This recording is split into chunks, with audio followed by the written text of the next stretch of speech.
আসসালামু আলাইকুম, কেমন আছেন সবাই? নতুন আরও একটি ভিডিওতে সবাইকে স্বাগতম। আজকে আমি কথা বলবো আপনারা কিভাবে ইউরোপের দেশ হাঙ্গেরিতে পড়তে যাবেন এবং পড়াশোনা করার পর কি কি ফ্যাসিলিটিস পেতে পারেন। আলোচনা করব এ টু জেড। সো ভিডিওটা একদম স্কিপ করবেন না, সম্পূর্ণ দেখতে থাকুন। আর আপনি যদি আমার চ্যানেলে নতুন হয়ে থাকেন তাহলে এখনই সাবস্ক্রাইব করে বেল আইকনটি বাজিয়ে দিন, কারণ আমি সবসময় এমন ইনফরমেটিভ ভিডিও করতে থাকি। সো চলুন ভিডিওটি শুরু করা যাক। তো ফার্স্টে আমি আপনাদের বলবো আপনারা কেন হাঙ্গেরিতে পড়তে যাবেন। তো আপনি যদি হাঙ্গেরিতে পড়তে যান, এখানে কিন্তু আপনি পাবেন হাই কোয়ালিটি এডুকেশন, অর্থাৎ আপনি এখানে পড়াশোনা করার পর যে সার্টিফিকেটটা পাবেন এটার ডিমান্ডটা কিন্তু হবে খুবই হাই। দেন আপনি যদি এখানে পড়তে যান, আপনি কিন্তু এখানে পাবেন variety range of study option, অর্থাৎ আপনি এখানে অনেকগুলো সাবজেক্টের মধ্য থেকে আপনার নিজের ইচ্ছা মতো পছন্দের সাবজেক্টটি খুব সহজেই চুজ করে নিতে পারবেন। দেন এখানে আপনি যেটা পেয়ে যাবেন সেটা হচ্ছে লো এবং অ্যাফোর্ডেবল টিউশন ফি। আপনারা জানেন যে ইউরোপের ইউনিভার্সিটিগুলোতে টিউশন ফি সবসময় হাই হয়ে থাকে, বাট আপনি যদি হাঙ্গেরিতে পড়াশোনা করতে আসেন এখানে কিন্তু খুবই লো এবং অ্যাফোর্ডেবল টিউশন ফি পেয়ে যাবেন, যেটা আমাদের দেশের যারা মধ্যবিত্ত স্টুডেন্টস আছে, যারা বাইরের দেশে এবং ইউরোপের দেশ বেসিক্যালি পড়াশোনা করতে চায়, তাদের জন্য কিন্তু খুবই হেল্পফুল হবে। দেন আপনি যদি হাঙ্গেরিতে পড়তে যান, এখানে কিন্তু আপনি পেয়ে যাবেন স্কলারশিপ অপরচুনিটি, অর্থাৎ হাঙ্গেরির যে ইউনিভার্সিটিগুলো আছে এখানে কিন্তু আপনি চাইলেই স্কলারশিপের অপরচুনিটিটা পেয়ে যেতে পারবেন।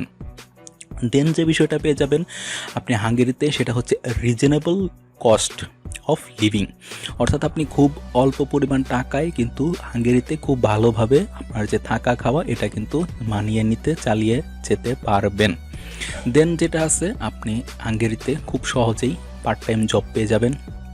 আপনার সব দেশেই কিন্তু খুব সহজে পার্ট টাইম জবটা পাওয়া যায় না। আপনারা জানেন যে পার্ট টাইম জব পাওয়াটাও কিন্তু অনেক জায়গায় টাফ হয়ে যায়, বাট আপনি হাঙ্গেরিতে কিন্তু খুব সহজেই পার্ট টাইম জবটা পেয়ে যেতে পারবেন। এছাড়াও কিন্তু আপনি আপনার যে স্টুডেন্ট আইডেন্টি কার্ড থাকবে, এই আইডেন্টিটির কার্ডটা আপনি ইউজ করে কিন্তু বেশ অনেক ফ্যাসিলিটি পেয়ে যেতে পারবেন।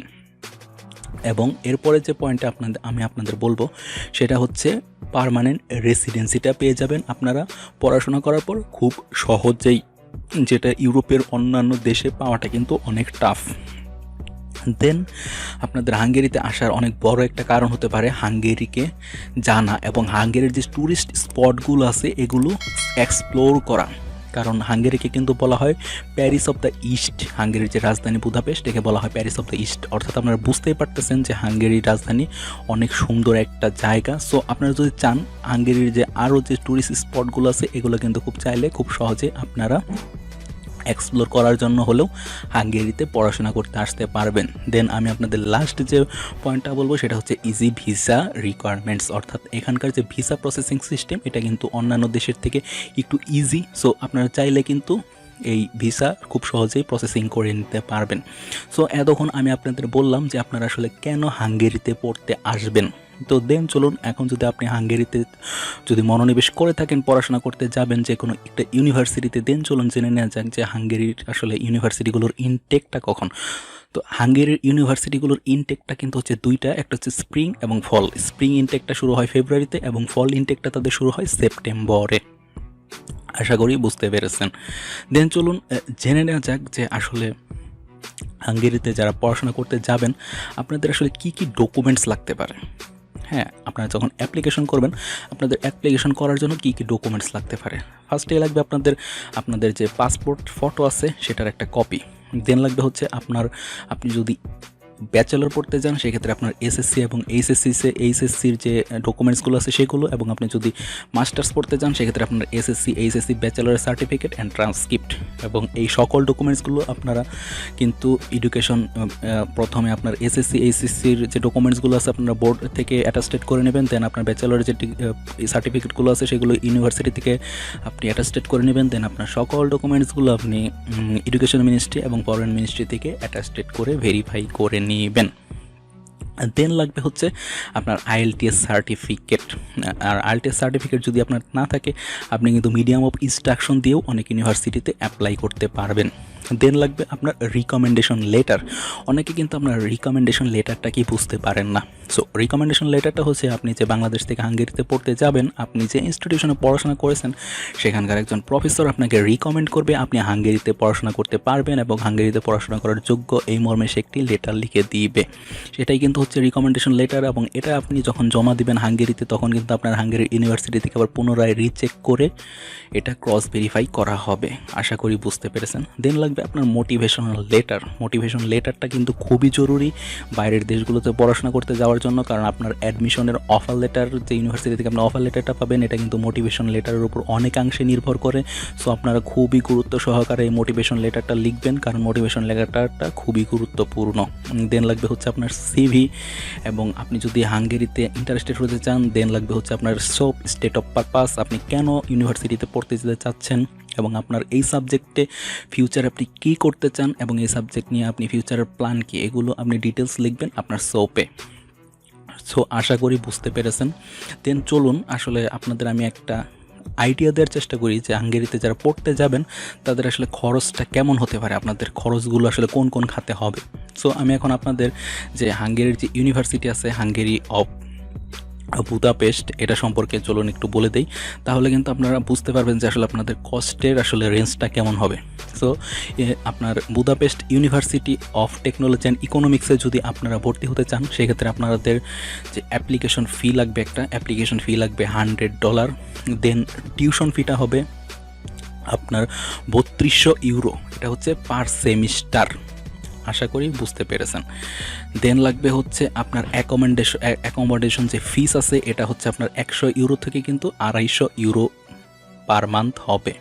দেন লাগবে হচ্ছে আপনার ট্রাভেল হেলথ ইন্স্যুরেন্স, এটার জন্য লাগবে হচ্ছে আপনার 200 ইউরো, এবং অ্যাম্বাসির যে ফি আছে অ্যাম্বাসি ফি লাগবে হচ্ছে আপনার 6000 টাকার মতো এটা লাগবে। দেন হচ্ছে আপনার যে ব্যাংক স্পন্সর, ব্যাংকে কিন্তু আপনার 15 থেকে 20 লাখ টাকার মতো 6 মান্থসের যে ম্যাচিউরিটি আছে এটা সহ কিন্তু আপনার 15 থেকে 20 লাখের মতো একটা ব্যালেন্স দেখাতে হবে, এবং এয়ার টিকিটের জন্য আপনার লাগবে 70,000 টাকার মতো। সো আশা করি আপনারা যারা ইউনিভার্সিটি অফ বুদাপেস্টে পড়তে যেতে চান তাদের আসলে কেমন একটা খরচের রেঞ্জ হতে পারে আপনারা বুঝতে পেরেছেন। তো দেন এবার চলুন জেনে নেওয়া যাক যে আপনাদের আসলে ভিসা প্রসেসিং করার জন্য কী কী ডকুমেন্টস লাগতে পারে। তো যারা ভিসা প্রসেসিং করার সময় আপনার যে ডকুমেন্টসগুলো লাগবে এটা হচ্ছে আপনার যে ভ্যালিড পাসপোর্টের ফটোকপি লাগবে। দেন লাগবে হচ্ছে আপনার যে ভিসা অ্যাপ্লিকেশন ফর্ম আছে, ভিসা অ্যাপ্লিকেশন ফর্ম লাগবে। দেন লাগবে হচ্ছে আপনার ফটো, দেন লাগবে হচ্ছে আপনার সিভি, দেন লাগবে হচ্ছে কনফার্মেশন অফ এনরোলমেন্ট, অর্থাৎ আপনি যে ইউনিভার্সিটি থেকে অফার লেটার পেয়েছেন এটা হচ্ছে আপনার কনফার্মেশন লেটার হিসেবে আপনি সেখানে শো করবেন। দেন হচ্ছে আপনার যে টিউশন ফি পেমেন্টের প্রুফ আছে এটা দিতে হবে। আপনার যে একাডেমিক যে ডকুমেন্টসগুলো আছে এসএসসি, এইচএসসি এবং আপনি যে ব্যাচেলর কমপ্লিট করেছেন সেই একাডেমিক ডকুমেন্টসগুলোর আপনার যে কপি আছে সেগুলো দিতে হবে। দেন আপনার ব্যাংক যে স্টেটমেন্ট আছে সেটা দেখাতে হবে। আপনার হেলথ ইন্স্যুরেন্সের যে আপনার কপি প্রুফ সেটা আপনাকে শো করতে হবে। আপনার অ্যাকোমোডেশন ডিটেলস, আপনি যে অ্যাকোমোডেশন প্রুফ আপনি কালেক্ট করবেন সেটা আপনাকে দিতে হবে।